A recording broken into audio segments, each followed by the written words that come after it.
So I was reading about Idealab. I'm in the MSNE 178 class, and we have a discussion before each of the speakers come in. And one of the questions that kept coming up was the fact that Idealab is kind of like something between a venture capital firm and a startup incubator.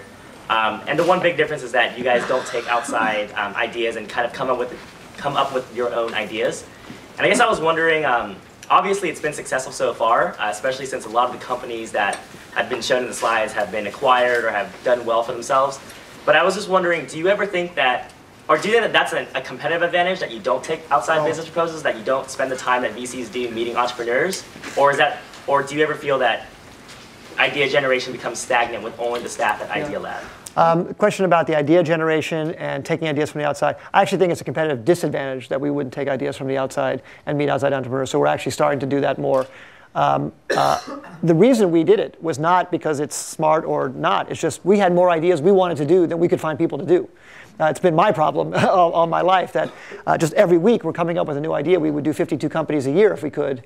And it's just finding talent to execute on those ideas that is the bottleneck.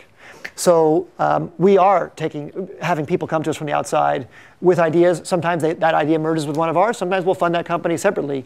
But I really think of what we do as we're really trying to be more of a lab where we can do it, where we have the chance, just because we like it. I'm not saying this is a good business model. We love doing it. We love being in the part of experiencing new idea generation, trying them out, and seeing what works and doesn't work. That's just fun to us. And the other aspect that we're trying to do is we're trying to make a big impact. So we actually are looking probably in our criteria for going forward with an idea.